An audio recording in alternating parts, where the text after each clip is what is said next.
Ampun kesupen di like, komen, kali subscribe ji. Matur suwun. Di ayat perlindungan ini, jamaah sekalian, saya harap ayat ini yang terkumpul sangat bermanfaat untuk ketenangan, untuk sakit hati, untuk iri, untuk hasud, sifat sombong, untuk berlindungan dari kesurupan, dari gangguan jin, syaitan, kemudian dari sihir.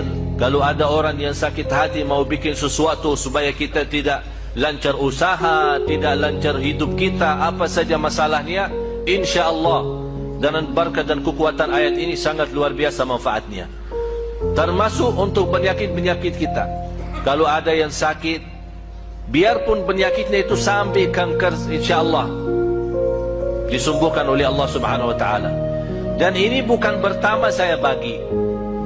Ini bukan pertama. Sejak saya di Madinah.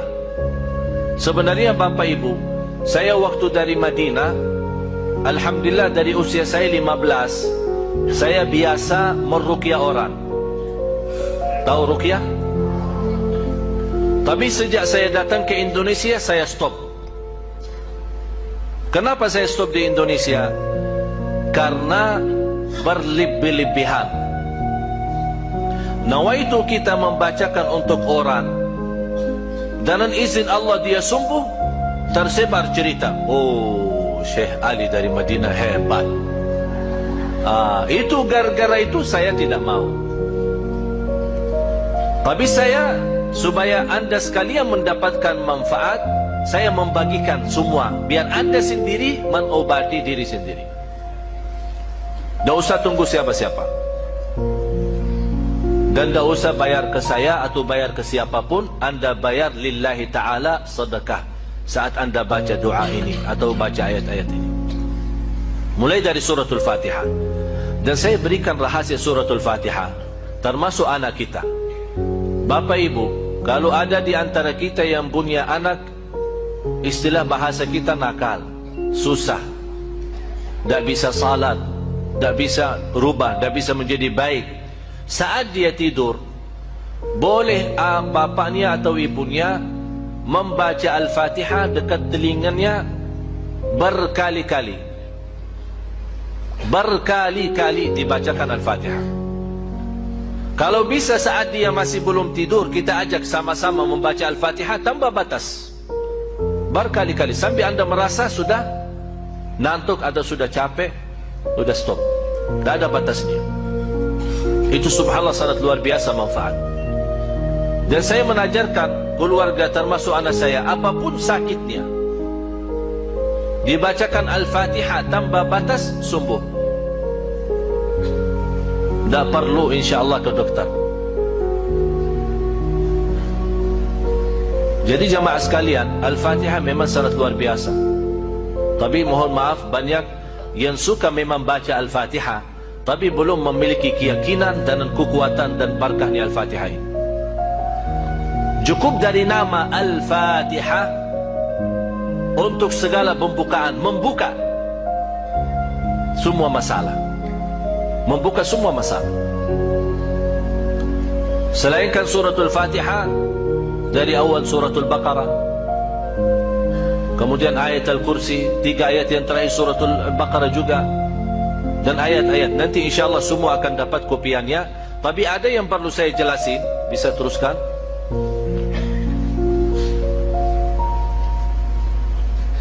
Ini 5 ayat suratul Baqarah. Terus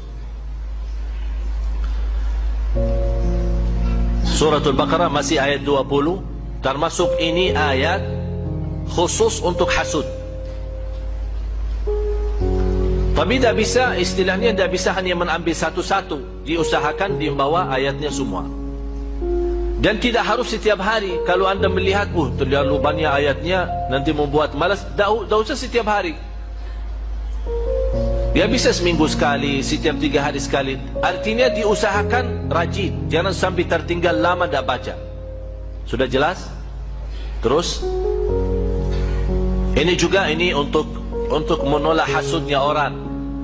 Kalau kita punya usaha, ada orang yang suka iri atau suka hasud kita, InsyaAllah ayat 20 sama ayat 69 akan melindungi kita dari hasudnya orang. Terus ini juga termasuk untuk hasud. Jadi 3 ayat, 20, 69 sama 109. Ini semua ayat khusus untuk menolak hasudnya orang terhadap kita. Hasudnya terhadap hidup kita, bahagia kita di rumah tangga, usaha kita, apapun yang terkait dalam kehidupan kita sehari-hari. Terus ini ayat Al-Kursi sama ayat selanjutnya. Terus lagi. Teruskan. Ini semua ayat-ayat masih di surah Al-Baqarah. Tapi yang penting saya mau akan jelaskan cara-cara untuk memakai, bagaimana cara berobat, menobati diri sendiri atau menobati orang lain. Artinya orang lain ya, anak kita, suami kita, istri kita. Udah mau azan. Ya, jangan kemana-mana, sesaat lagi kita kembali.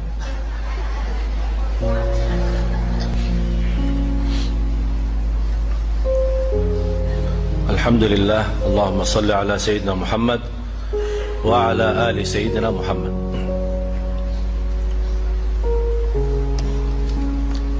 Ya, terus ini juga termasuk ayat melindungi kita dari hasud. Surat An-Nisa 54.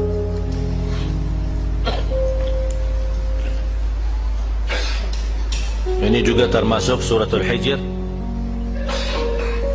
Walaqad ja'alna bis samai burujan, ayat 16 sampai 18, 3 ayat.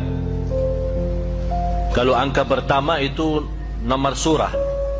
Ya, angka pertama suratul Hijr 15 itu nomor surahnya.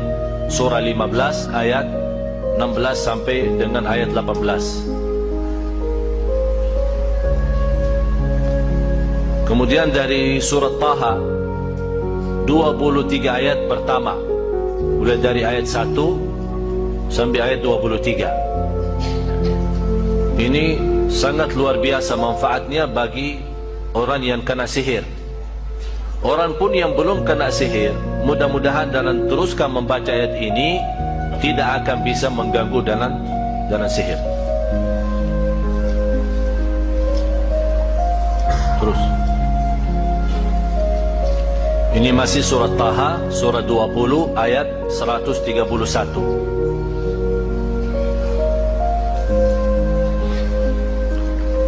Kemudian surah As-Saffat mulai dari ayat 1 sampai ayat 10. Terutama surah As-Saffat ini termasuk sangat bagus untuk orang-orang yang kena kesurupan atau kena gangguan jin, syaitan. Dan termasuk orang yang sering baca 10 ayat ini, InsyaAllah sangat membantu menghilangkan was-was. Ada orang suka selalu was-was. Artinya suka was-was ya, kadang salat suka was-was, ini salat rakaat yang ketiga atau 4. Kadang-kadang dalam salatnya apakah suka baca Al-Fatihah atau belum. Kadang-kadang was-wasnya apakah sudah baca Qulhu belum. Kadang-kadang saking was-was dalam rukuk malah baca Subhan Rabbiyal A'la, dalam sujud terbalik Subhan Rabbiyal Azim. Karena dia tidak mensadarkan salatnya, ya terbalik doa-doa ini. InsyaAllah dalam membawa ayat-ayat ini akan dilindungi Allah dari rasa was-was.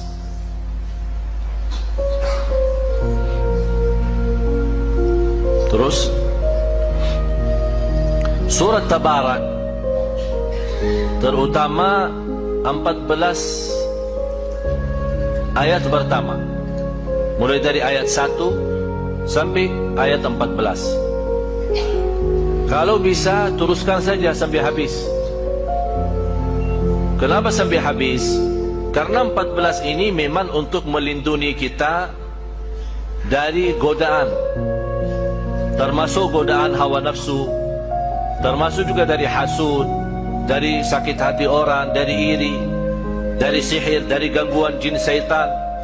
Dan sekaligus kita mendapatkan, kalau kita teruskan sampai habis, akan mendapatkan perlindungan Allah dari siksa kubur. Berarti surat Tabarak, kalau boleh, di antara ayat-ayat ini, kalau boleh yang dirajinkan dan teruskan baca setiap malam atau setiap hari adalah surat Tabarak. Selain suratul Baqarah, surat Tabarak. Dan saya pernah sampaikan, maksimal atau minimal kalau tidak bisa membaca semua ayat tersebut, jangan sampai lewat satu hari belum membaca 11 ayat daripada surat Al-Baqarah. Sudah tahu 11 ayatnya itu? Selain suratul Fatihah, baca 5 ayat pertama suratul Baqarah, ditambah 3 ayat pertengahan suratul Baqarah, ayat Al-Kursi, dan 2 ayat selanjutnya, 255, 256, 257. 3 ayat.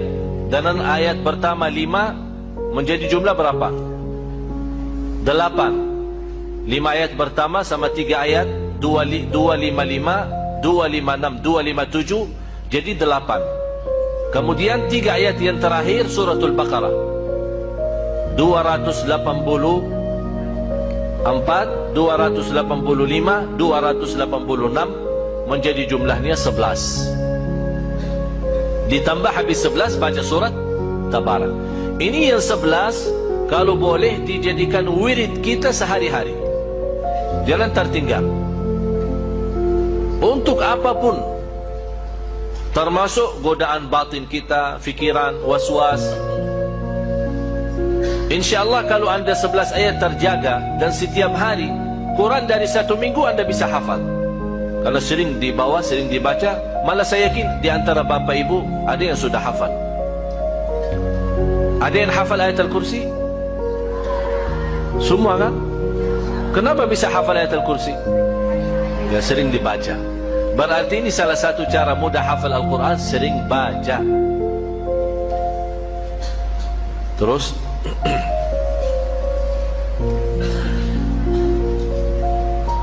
ini suratul Qalam.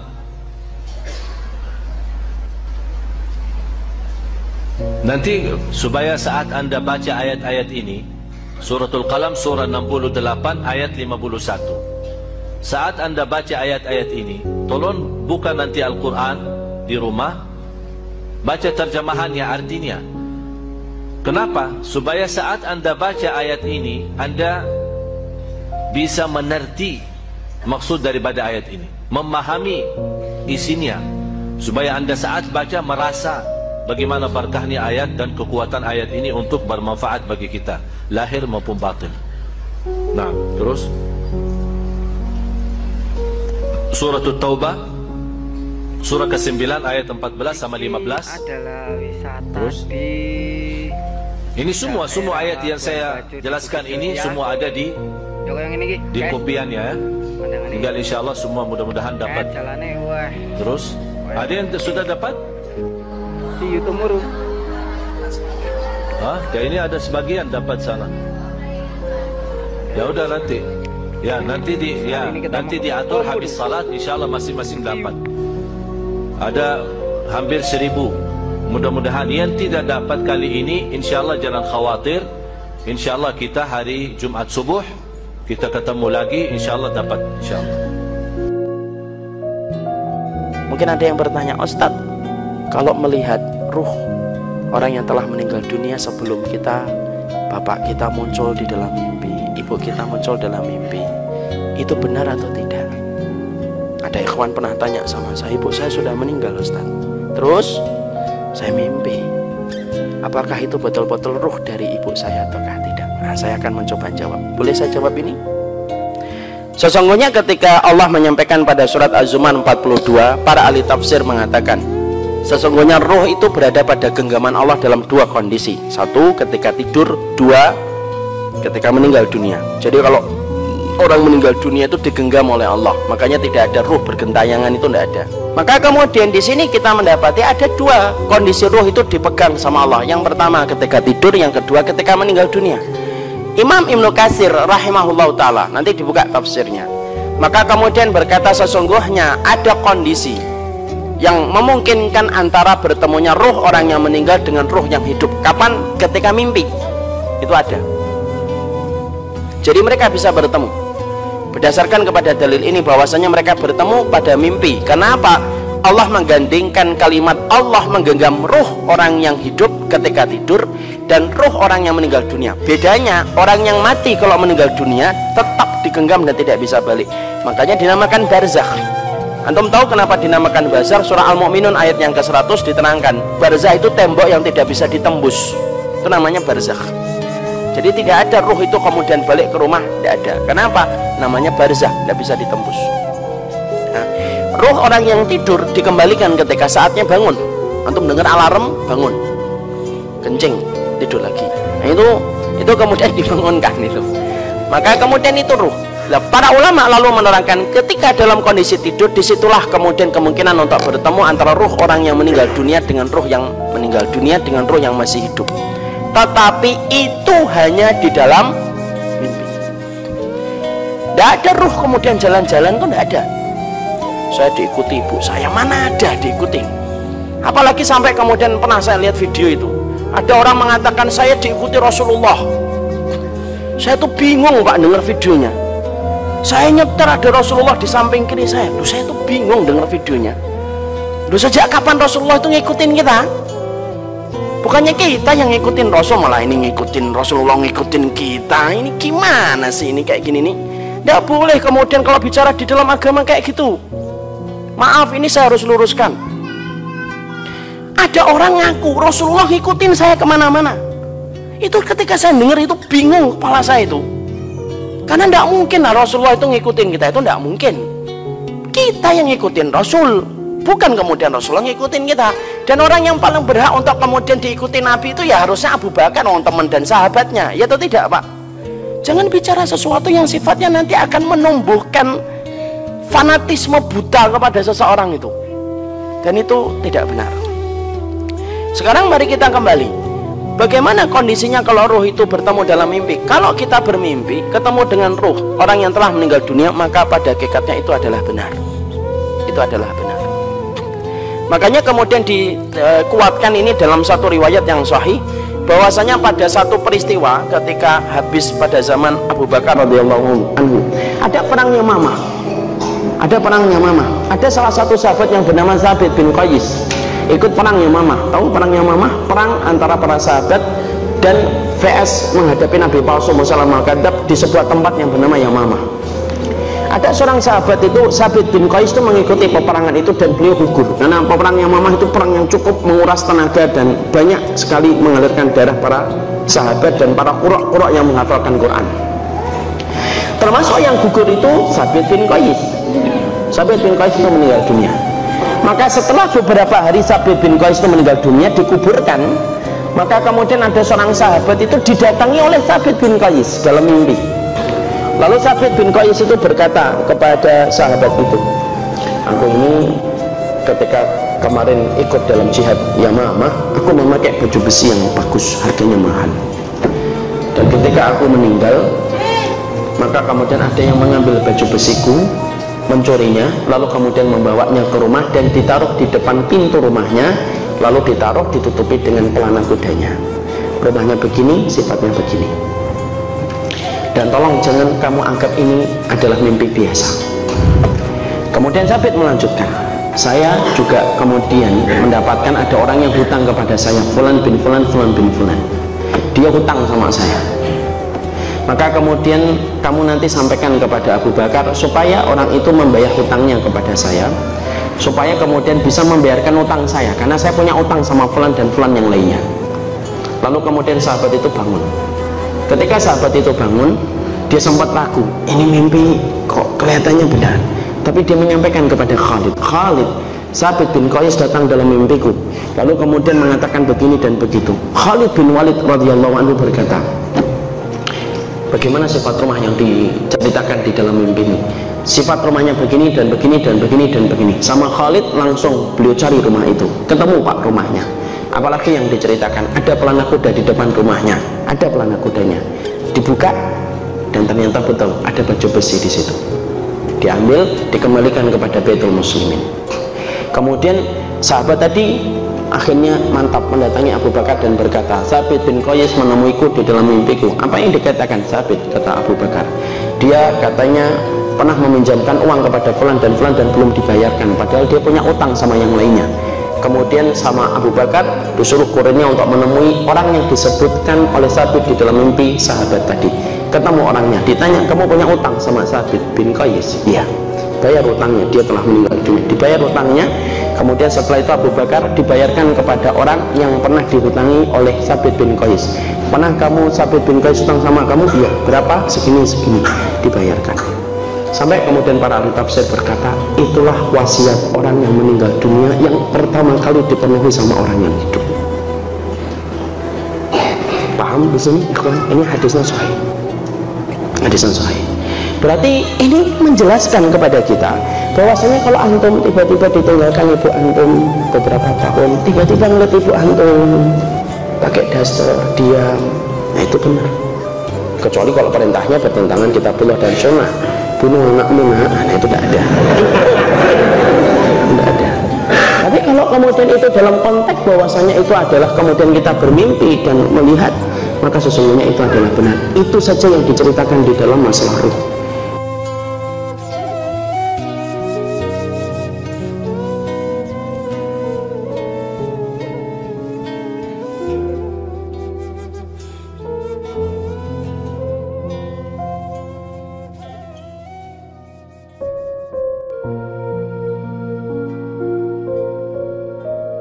Dalam azan kita simak hayya 'alas shalah, hayya 'alal falah.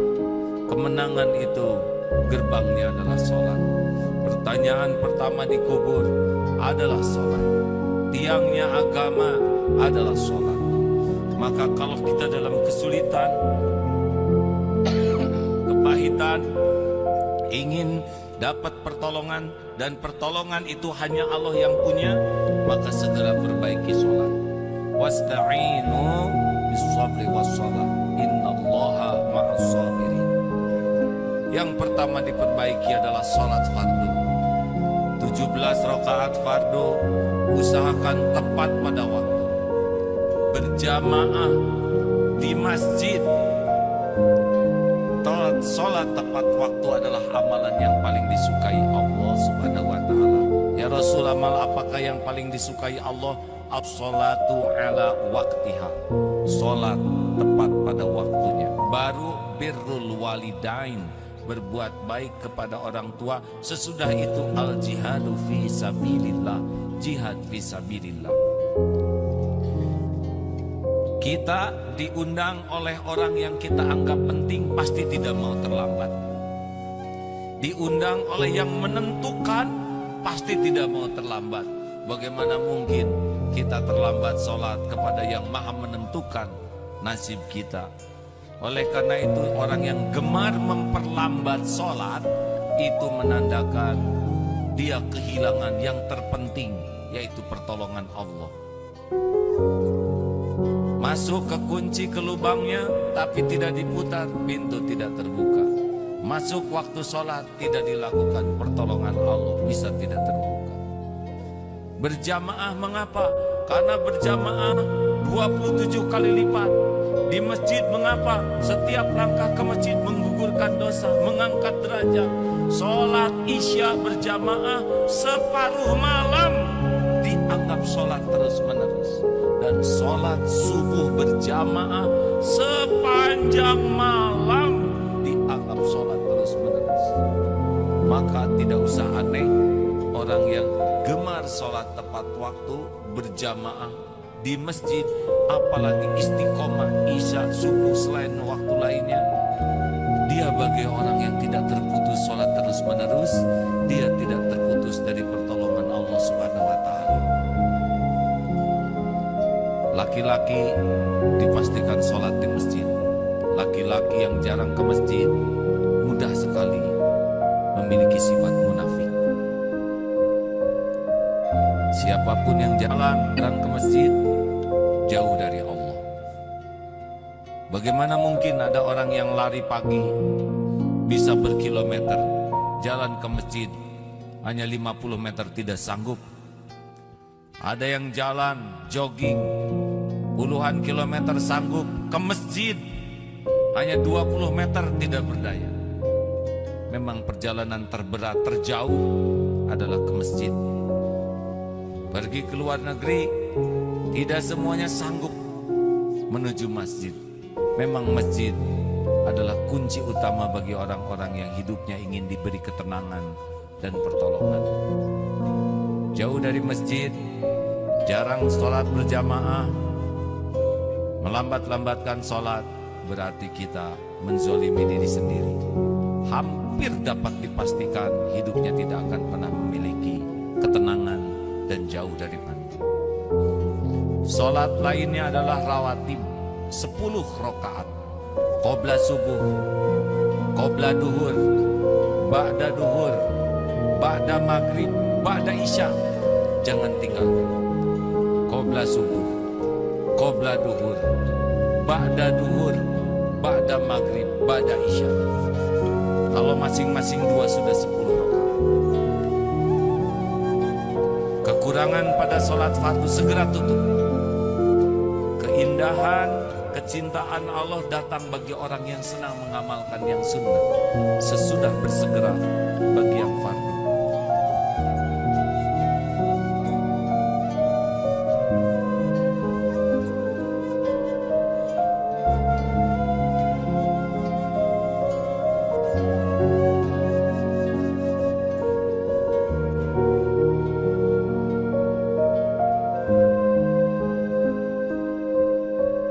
Bismillahirrahmanirrahim. Saya pernah melakukan zina dan minuman keras. Bagaimana dengan amal ibadah yang saya lakukan saat ini, dan bagaimana dengan hukum Islam tentang rajam dan potong tangan dan lain-lain?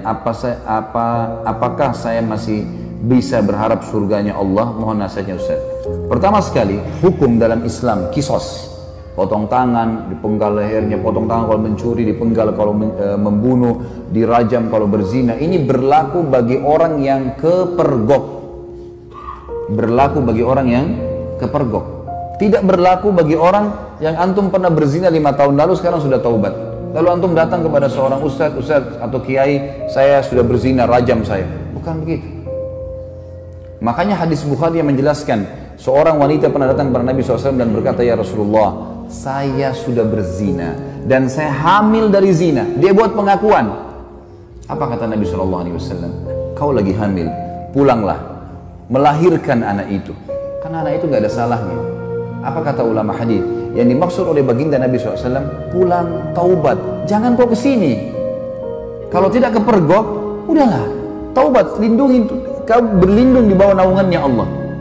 Jangan, tidak ada, kita bukan seperti Katolik teman-teman yang harus pengakuan dosa disampaikan segala, lalu kemudian pasturnya kasih air suci lah kamu selesai. Dalam Islam itu, karena dalam pengakuan dosa nggak ada, antum tutupin dosa itu. Kata Nabi SAW dalam hadis Bukhari Muslim, orang yang paling buruk di sisi Allah adalah orang yang sudah Allah tutupi kesalahannya. Dia zina dari malam nih, Allah tutupi sampai pagi, lalu dia sendiri yang mengekspos kesalahannya. Saya tadi malam, saya begini. Wanita itu teman-teman pada saat sudah selesai melahirkan 9 bulan masih kembali, ya Rasulullah, saya sudah melahirkan. Kata Nabi SAW, susui anak ini, masih ada waktu 2 tahun. Disuruh taubat oleh Nabi SAW, gitu kan? Pulang, habis menyusui ternyata iman dalam hatinya masih kuat. Ya Rasulullah, saya sudah menyusui, rajam saya mau disucikan. Barulah Nabi SAW mengatakan, baik, keraskan bajunya, kemudian dirajam, gitu kan? Karena dia terus meminta kepada Nabi SAW, tapi awalnya disuruh pergi, gitu kan? Lalu kemudian teman-teman sekalian yang terjadi, waktu lagi dilempar, ada seorang sahabat mengatakan, semoga Allah melaknatmu, kenapa kau berzina? Kata Nabi SAW, jangan kau laknat dia, perempuan ini, demi zat yang ubun-ubunnya Muhammad dalam genggamannya, dia telah bertaubat, kalau dibagi untuk 70 orang penduduk Madinah cukup buat mereka semua masuk surga. Luar biasa orang ini, jangan dia. Ada pernah sahabat mengatakan, ya Rasulullah, saya mencium seorang wanita di pinggir Madinah, asabtul nisa, asabtul mar'ah, Dalam ulama hadis mengatakan, dia mengatakan saya sudah menciumnya, saya sudah memeluknya, tapi tidak terjadi perzinahan. Kata Nabi SAW, atusolli ma'ana, apa kau sholat bersama kami berjamaah? Kata dia, iya. Kata Nabi SAW, idhab, pergilah dari sini. Udah, artinya kau taubat, jangan ceritain ke saya, jangan buat pengakuan tuh, nggak usah. Taubat, tutupin aibmu, bertobat kepada Sang Pencipta.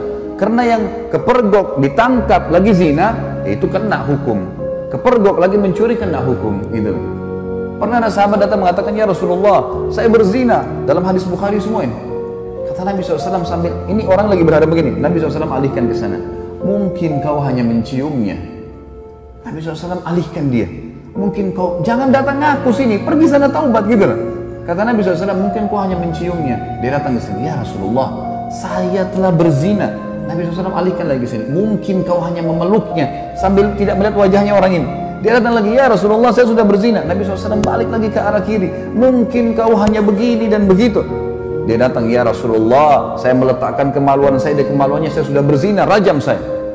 Dia mau sucikan dirinya, maka dia berikan kesaksian buat dirinya. Nabi sudah alihkan, tetap dia mau, ya sudah, ya dirajam. Pada saat lagi dilempar, teman-teman sekalian, ini hadis riwayat Bukhari, lagi dilemparin, sahabat ini rupanya kesakitan, lagi dirajam, lari dia. Ada satu sahabat kejar, diamtam pakai batu, mati, karena dipukul pakai batu, dikejar kan. Kata Nabi SAW, halla taraktumu fayatubu yutubullahu alaih. Tidakkah kalian biarkan aja dia pergi, semoga saja dia taubat dan Allah terima taubatnya. Karena ini shock terapi sebenarnya kan, supaya dia tidak ulangi. Dalam Islam tidak ada, teman-teman, begitu orang buat mengaku penggal lehernya, ngaku potong tangannya, bukan itu.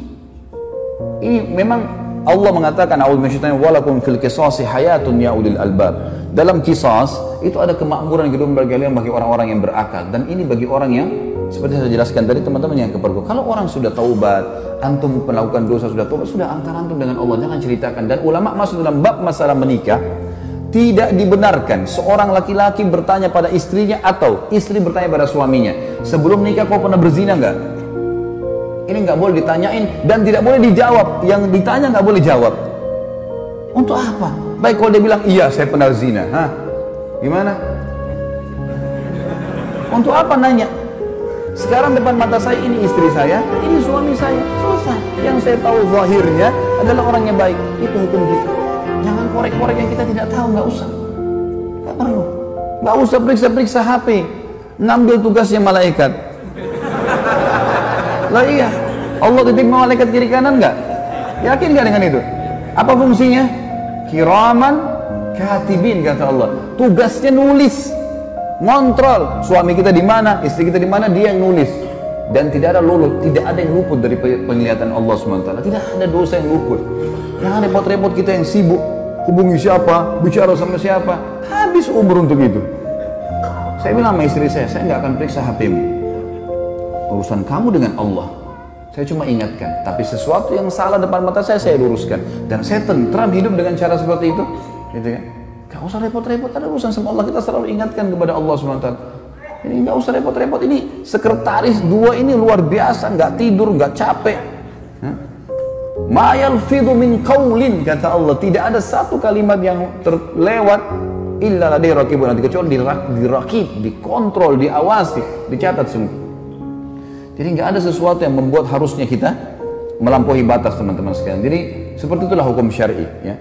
Dan yang menjatuhkan vonis hukuman qisas hanya pemerintah setempat. Saya tutup, teman-teman sekalian, dengan perkataan saya. Banyak orang-orang sekarang yang sering memvonis banyaknya, oh kalau hukum qisas tidak ada, pemerintah tidak terapkan, berarti masalah togut. Togut ini berarti yang disembah selain Allah. Teman-teman sekalian, wahai anak-anak muda muslim, tenangkan pikiran, masukkan iman dalam hati, jangan terbawa dengan arus fitnah yang terjadi. Main vonis pemerintah Indonesia ini kafir, pemerintah ini kafir, pemerintah ini kafir. Ya akhi, siapa kamu? Duduklah, ibadahlah kepada Allah, azan ke masjid, baca Quran, perbanyak ibadah, jaga mulut. Kata Nabi SAW, man kana yu'minu billahi wal akhir falyakul khairan aw liyasmut. Siapa yang mengaku beriman pada Allah dan akhir, dia cuma ucapkan yang baik, yang dia tahu dan dia tahu bermanfaat buat dia di akhirat, atau dia diam. Jangan ikut campur, gak usah. Sekarang antum memvonis si fulan tidak benar, si fulan tidak benar. Dari mana ilmu antum tidak benar?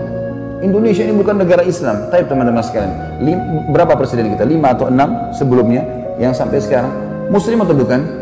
Muslim. Salah satu syarat negara Islam pemimpinnya Muslim. Yang kedua, mayoritas masyarakat Muslim atau bukan? Tinggal yang ketiga syaratnya, terterapkannya hukum Islam, kan gitu.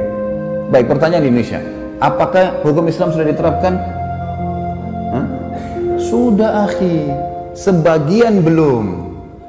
Sekarang begini anda, ini hukum Islam belum? Bukan duduk di majelis ilmu begini. Hah? Takbir masjid, hukum Islam bukan? Azan dikumandangkan, 5 waktu sholat dikumandangkan. Kalau kita Ramadan diiklanin nggak?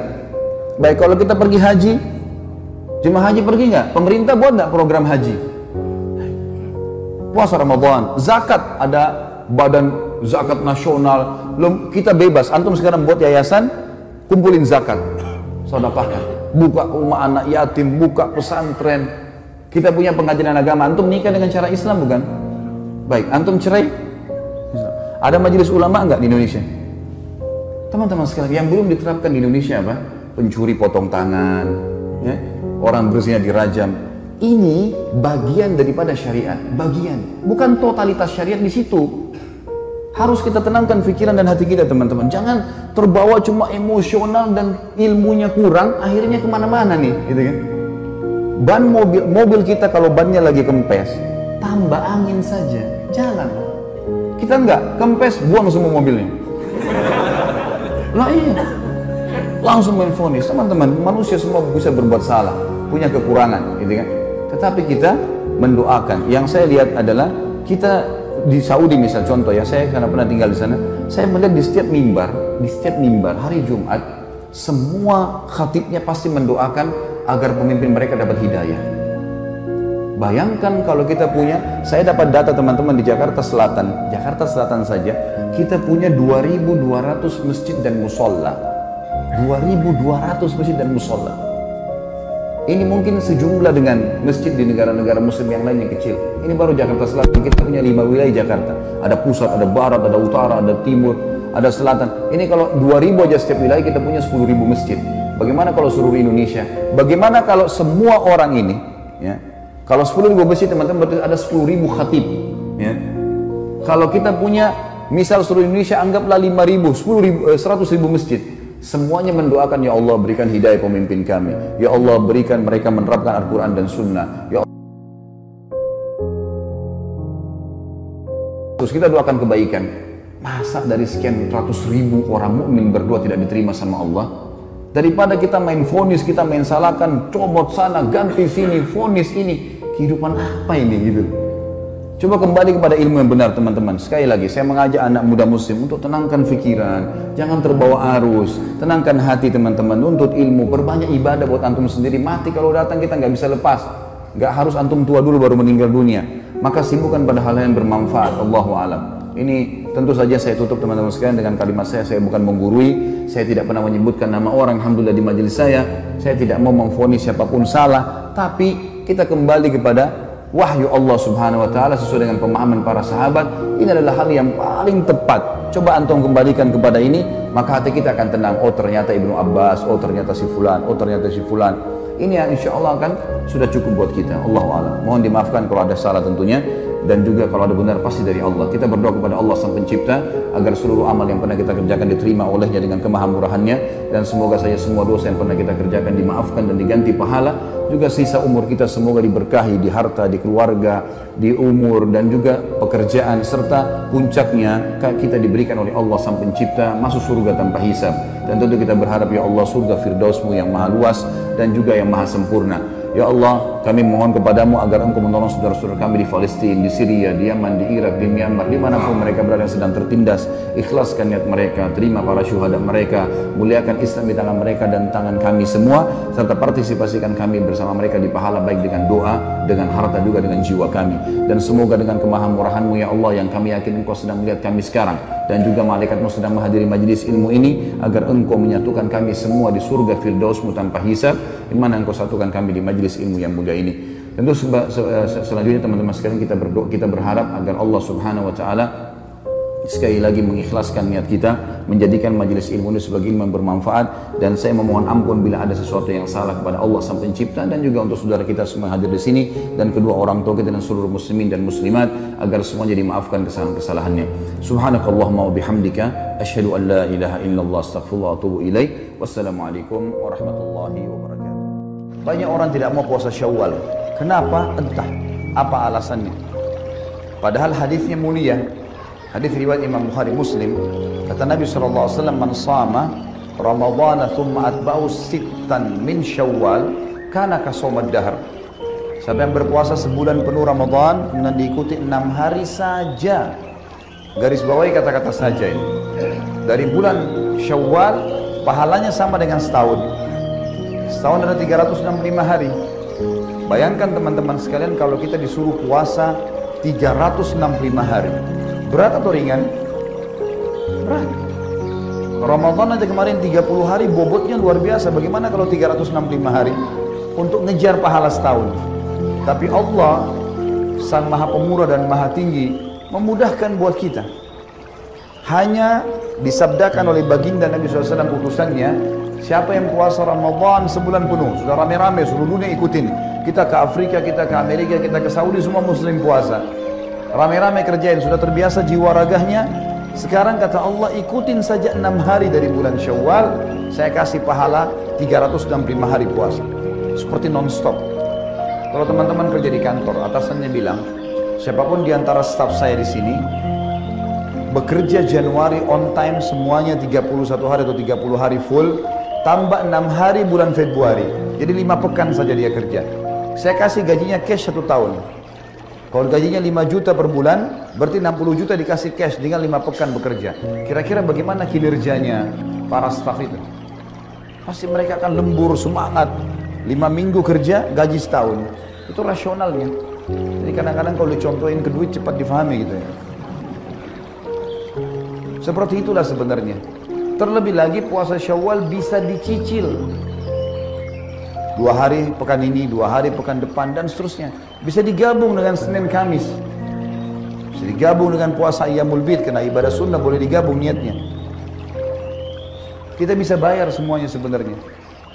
Cuman memang bagi yang belum mengerjakan puasa ini, waktu Anda sekarang tinggal 8 hari.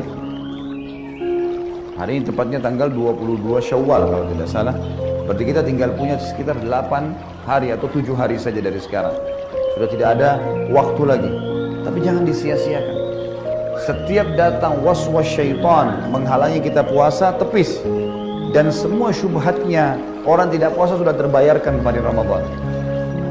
Panasnya, panas juga Ramadan. Hausnya, sudah haus Ramadan kemarin. Apa saja, laparnya, apa saja, bekerja, semua sudah terjawabkan dengan Ramadan. Jadi jangan tidak puasa teman-teman sekalian.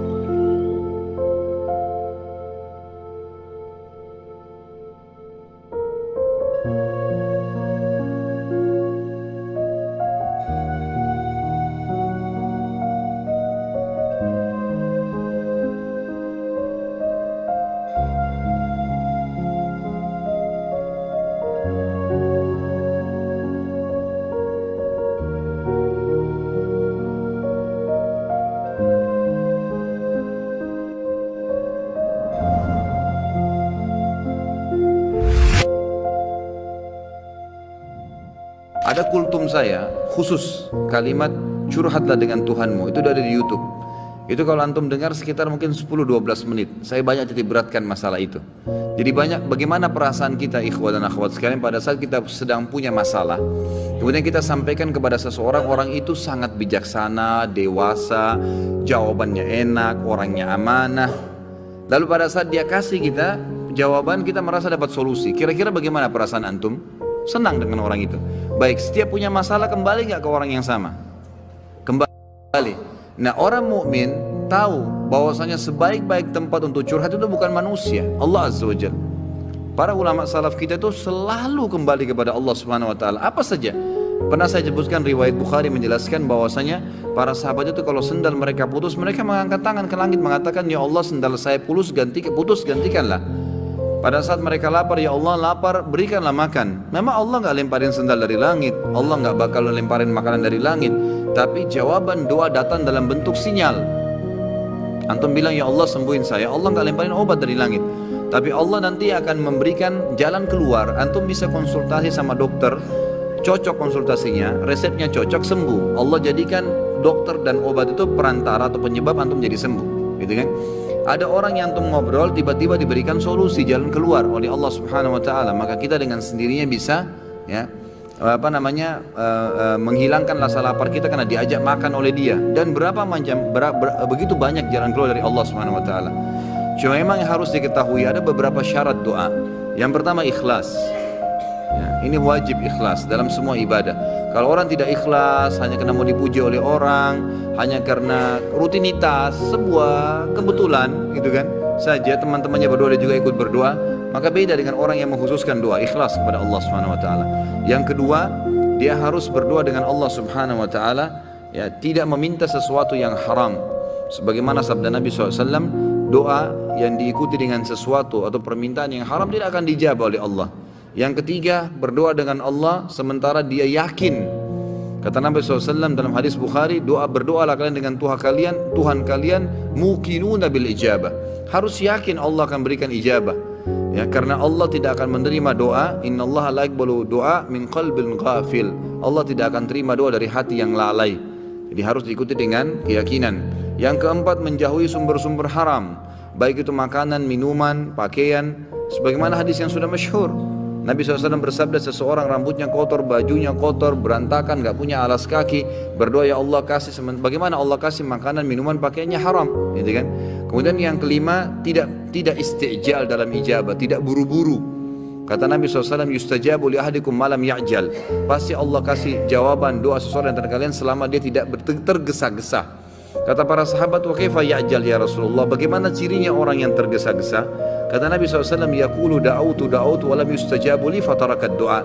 Dia bilang, saya sudah berdoa tapi Allah belum kasih, lalu dia tinggalkan doa. Sementara doa itu punya batas sesuai dengan kadar bobot doanya. Misal, antum hanya sekedar lagi jalan, keluar dari rumah menuju ke satu tempat, antum mengatakan, ya Allah mudahkanlah. Doa yang ringan, memang kebetulan antum lagi jalan ke situ, Allah mudahkan, selesai, diijabah langsung pada saat itu kan. Ada doa yang bobotnya lebih berat. Istrinya misalnya dia baru nikah, dia belum tahu dia mandul atau istrinya mandul, lalu dia berdoa, ya Allah berikan saya anak. Mungkin dalam kondisi istrinya mandul atau dia mandul, Allah Subhanahu Wa Taala meletakkan orang ini kalau mau dikasih anak berdoa setahun misalnya, sebulan misalnya. Ada orang baru 2 minggu berdoa berhenti, maka dia dapat pahala tapi nggak dapat targetnya. Padahal kalau dia sabar, dia doakan, tidak ada masalah. Nanti akan kita lebih banyak bahas itu di aulia. Di sini ada nanti bahasan khusus untuk wali-wali Allah dan wali-wali syaitan. Akan banyak contoh-contoh di mana para orang-orang soleh dulu berdoa kepada Allah SWT dan diijabah oleh Allah, gitu kan? Tadi Nabi Zakaria berdoa 70 tahun baru Allah kasih. Bobot doanya memang berat. Beliau minta agar istrinya mandul punya anak, dan itu secara fitrah manusia sudah Allah ciptakan, nggak bisa. Tapi Allah SWT juga tetap berikan asal dia sabarin. Dia tunggu sampai tanggal atau saat dia akan diijabah oleh Allah Subhanahu Wa Taala. Kalau bahasa saya pribadi ya dalam ceramah, sebenarnya orang berdoa itu seperti volume tape recorder biasa kalau kita, atau tape yang besar, tape deck yang biasa kita lagi mau besarin tuh kayak ada lampunya dari kecil sampai ke besar. Nah kalau kita sabarin terus sampai dia batas maksimal akan besar sekali itu gongnya, gitu kan? Akan besar sekali suaranya seperti itu. Ya, saya pernah ceritakan ada anak muda di Yaman ya, yang menikah sementara dia buta. Masih ingat ya? Masih ingat gak nih? Hah? Kok kayak bengong? Anak muda di Yaman yang buta matanya, hafal Quran, menikah gara-gara doanya. Masih ingat gak? Atau belum saya ceritain? Wow, semangat ya kalau soal nikah. Ada satu anak muda di Yaman, kisah nyata terjadi. Dia hafal Quran dan waktu itu umurnya mencapai 23 tahun. Dan ini kisah sempat menghebohkan Timur Tengah. Ini tentang masalah dahsyatnya doa. Pada saat itu ikhwas sekalian dan akhwat, dia bilang sama orang tuanya, sama ayahnya, ayah, saya kayaknya merasa ingin menikah. Ayahnya ini setiap kali dia minta nikah pasti dibatalkan. Kata ayahnya, siapa yang mau menikah dengan kamu nak? Kamu buta, kamu gak bisa melihat, kamu sendiri harus diurus oleh orang lain. Belum tentu ada perempuan yang mau sama kamu. Nantilah gitu, selalu begitu. Dia bilang lagi, sama lagi dipatahkan sama orang tuanya. Sampai akhirnya satu waktu dia putus asa, dia bilang, ya Allah, dia berdoa, ya Allah tunjukkanlah kepada ayahku kalau aku ini layak menikah. Dan dia selama sebulan Perhatikan ya, ada kasus ini, dia berdoa sebulan, bukan berdoa sehari, 2 hari, 3 hari. Dia berdoa sebulan, yang dia minta sama Allah apa? Ya Allah, kasih saya seorang istri yang cantik, kaya, pintar. Semua dia minta nih, tiga-tiganya, gitu kan. Pokoknya cantik, kaya, pintar, gitu kan. Dia berdoa sebulan, terus dia berdoa sebulan. Dan ini umumnya nanti akan saya datangkan kisah lain. Ingatkan saya sebentar, ada kisah seorang dari salaful ummah juga dari tabi'in yang kaya raya, bangkrut jadi kaya gara-gara berdoa sebulan. Memang ada batas waktu seperti itu ya. Kadang-kadang kena tergantung bobot permintaan. Maka dia berdoa sebulan. Subhanallah, di malam yang ke-20, di malam yang ke-30 dari doanya, setiap malam dia berdoa di tahajud.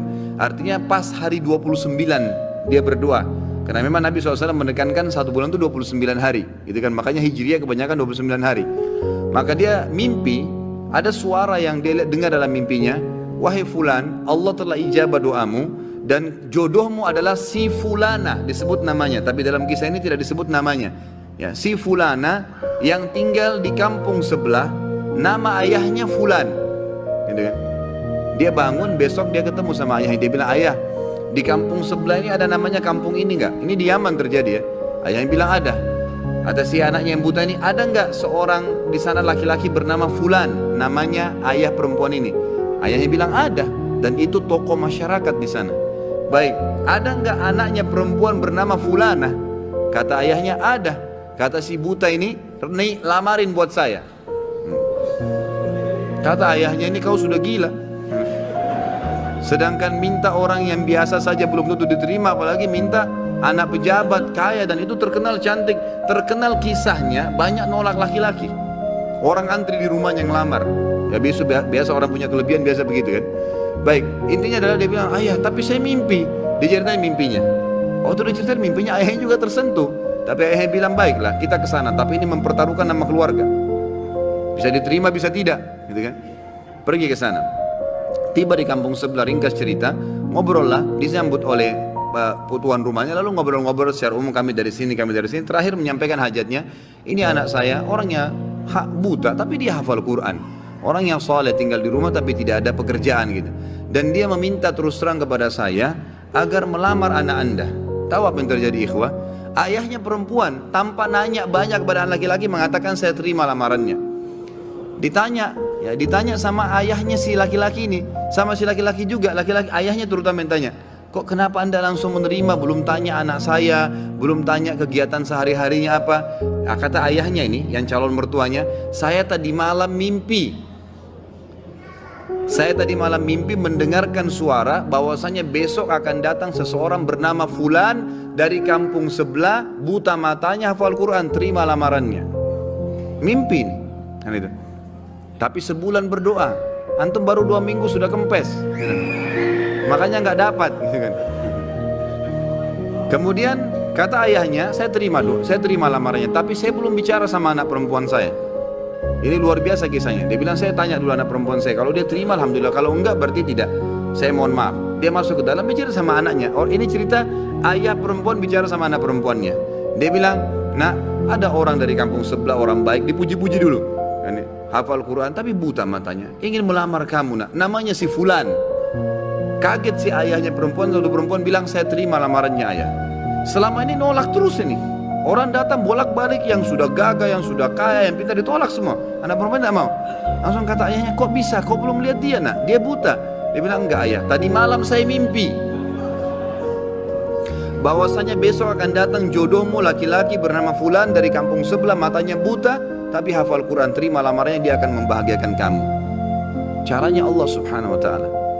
Kisah yang lain, seorang salaful ummah dari tabi'in yang masyhur, tapi ini mohon maaf saya tidak terlintas namanya sekarang. Yang jelas beliau kaya raya, seorang ulama, alim besar gitu kan, dan kaya raya. Tiba-tiba Allah coba bangkrut. Kafilah dia, karavan dia yang pergi berdagang itu dirampok oleh orang, habis semua dagangannya. Zaman dulu begitu ya. Sama kalau kita misalnya order satu barang sama kontainer tenggelam di lautan atau dirampok, kita sudah nggak tahu, modal semua di situ, habis gitu.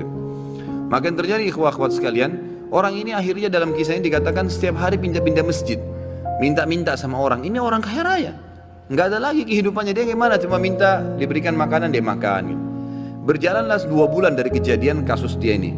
Satu waktu dia masuk di Masjid Jami' di Baghdad. Pada saat dia masuk di Masjid Jami' itu, dia temukan di pinggiran masjid di belakang ada orang-orang miskin yang baru terima bingkisan-bingkisan. Dan mereka saling memuji orang yang bantu itu.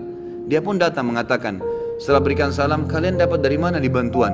Kata mereka serentak, itu tuh yang duduk di depan tuh, dekat mihrab. Itu orang yang duduk, yang kamu lihat sana tinggal sendirian. Memang habis sholat sudah bubar, tinggal orang itu sendirian. Kalau kau punya hajat, sampaikan sama dia tidak pernah nolak hajat orang.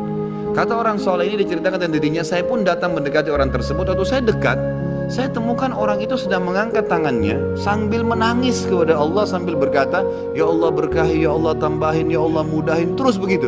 Lalu tiba-tiba dia bilang, saya seperti disiramin hati saya dengan keimanan oleh Allah Subhanahu Wa Taala. Saya bilang, orang kaya ini pun yang banyak bantu orang minta kepada siapa? Kepada Allah. Ngapain saya minta sama dia? Setelah itu dia bilang, saya berdoa selama sebulan. Ini dia sendiri cerita. Selama sebulan saya berdoa non-stop, maka Allah mengembalikan semua kekayaan saya bahkan lebih daripada sebelumnya. Jadi memang dalam doa ikhwas ada rate-nya, gitu kan? Jangan 1-2 hari berhenti, tidak boleh istijal. Sabar, nikmatin prosesnya, gitu kan? Allah tuh maha dengar, maha tahu, dan Allah akan memberikan.